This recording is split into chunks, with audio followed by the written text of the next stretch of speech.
Hello, it's Santa Heineman again, just popping on for a quick update and a little bit of inspiration, hopefully. And if you hear a little snoring, that's my 4-year-old laying in bed next to me. She was not feeling well tonight, so I told her she could snuggle up in bed next to me for a little while. And this is really the only time I've found today to make this video, so here we are. This is just how life is, right? We fit everything in where we can. That's kind of one of my problems, is trying to fit healing and recovering into my life. I'm trying to flip that around and put that as the focus, but it's really hard when you're a mom to 3 littles and you just have so much to do and so much you want to do and be present for, but I'm really trying to allow myself the time to heal and focus on taking care of this body now so that I can have it and use it longer, as long as I want to. So anyway, I'm going to give you a quick update on how I'm doing and kind of where I'm at in my health journey.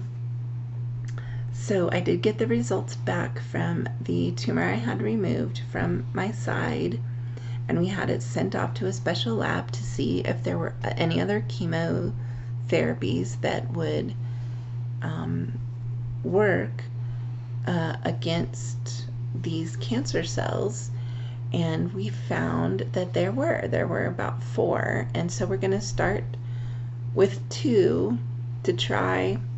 We're starting that next week on Tuesday. I'll be starting chemotherapy again, which I'm really excited about, and I'm also really not super happy about. It's strange to say that both at the same time, but chemotherapy is not fun. You feel really sick, and but you know what, you get through it and it's okay. So I'm just going for it, and I really want this to work. I believe that it can work.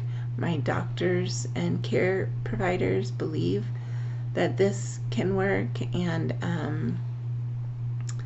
so I'm looking at 6 months of chemotherapy twice a month for 6 months, and I'm continuing on with immunotherapy every 3 weeks, and also continuing on with my alternative therapies that I do.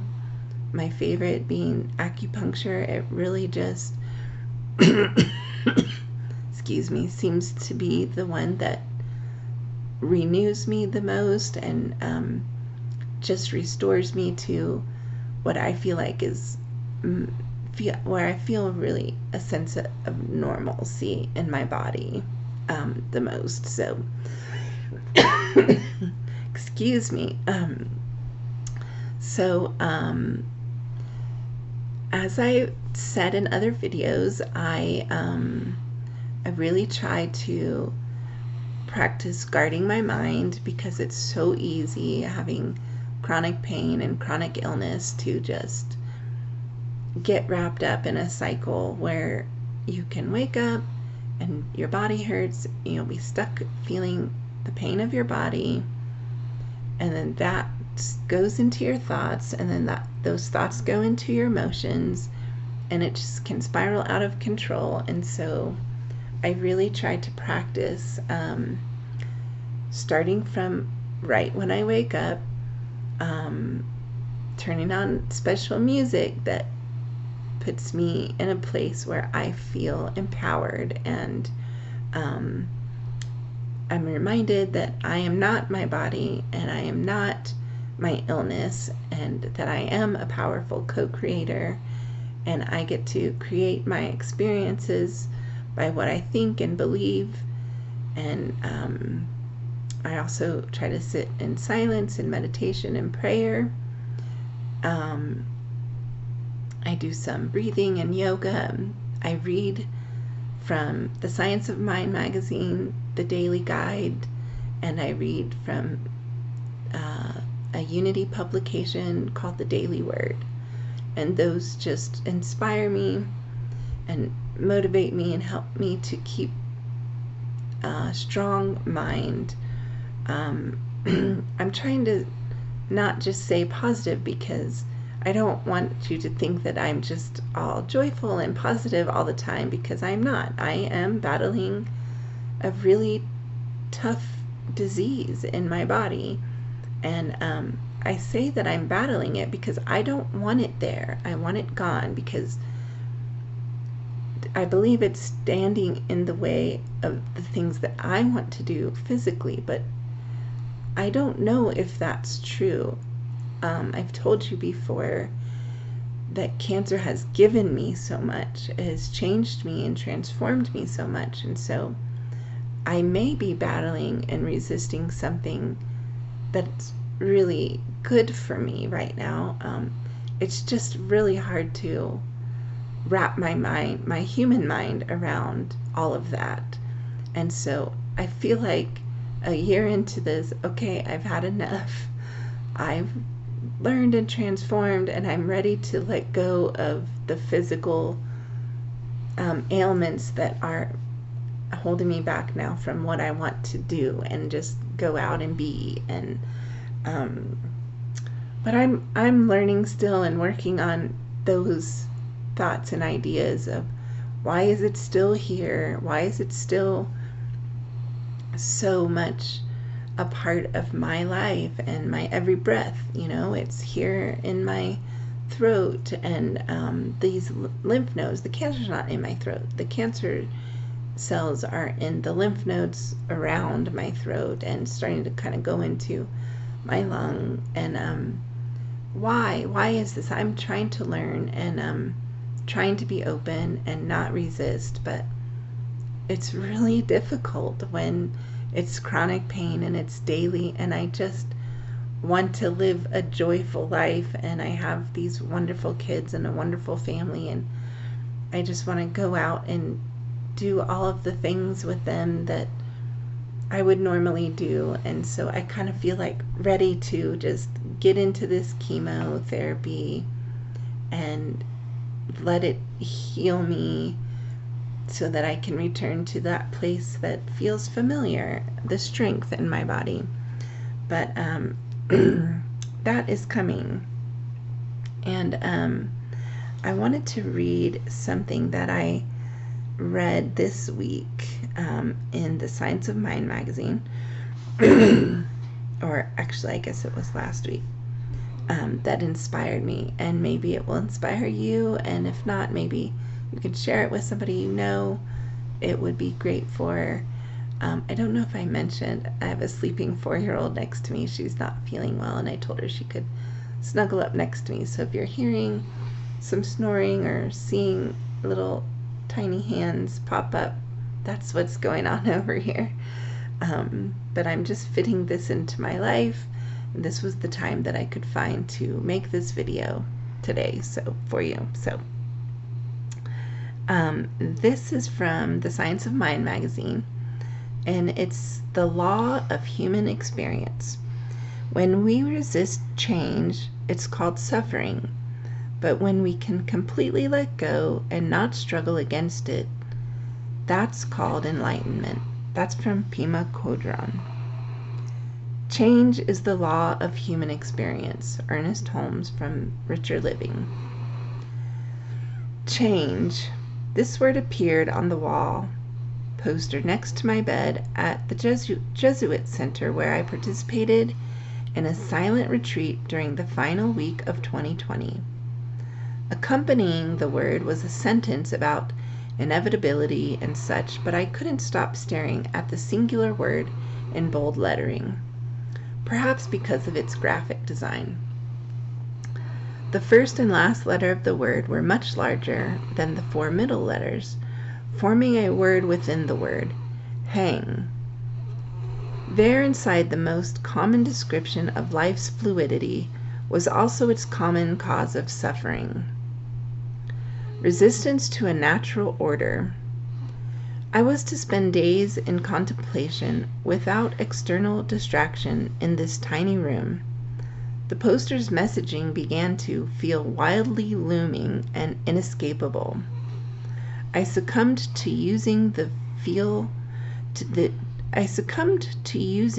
poster as a partner in my reflections and asked it directly, "What do you want me to know?" Remember the nature of growth. To grow, you must outgrow. Molting or shedding happens naturally in the animal kingdom, enabling a better version of the animal to come forth. Coaching isn't needed for the snake to shed its skin. The impulse is a natural instinct, part of the intricacy of divine design. I believe such divine design exists within us too. We feel a restlessness, an urge of discontent, when a belief of habit is ready to be shed and we accelerate toward outgrowing it. I spent that final year-end week in molting mode. I quieted my mind and allowed myself to think of concerns, griefs, and regrets I still carried. Then imagine my entire being shedding these like outgrown identities that no longer suited my expanding intentions. What are you ready to shed in your life? And here's the affirmation. I am safe. It's only change. So this really spoke to me because it is the divine design that we grow, and when we grow, we outgrow, and you know, the resistance is what causes the suffering. But when we can stop that, we can have the enlightenment. And so this just really had a lot of little nuggets for me this week, and I hope that something spoke to you there as well. But that's what I'm still going through, you know, and this whole past year is growing and expanding and transforming, and you know, my body is changing. I see the changes, I feel the changes, and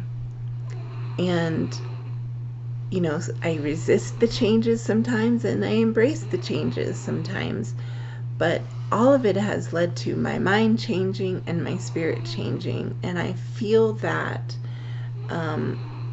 that growth and that expansion and that enlightenment. And I'm still open to new ideas, and I'm learning things, and some of the things that people are sharing with me are not necessarily in line with what I am thinking or wanting to think, but that doesn't mean that it's not worth exploring. And I believe they're all these messages are showing up for a reason, and so I'm exploring everything and trying to be very open to all the new growth and all of this expansion. And I know that the healing is already happening, and I know that the intelligence is inside my body, and that it's inside each and every one of the cells and in between the cells. And I just have so much faith that the body that I have can overcome the physical ailments, and that I can continue to grow through this life and continue to share and continue to fulfill my life's purpose, and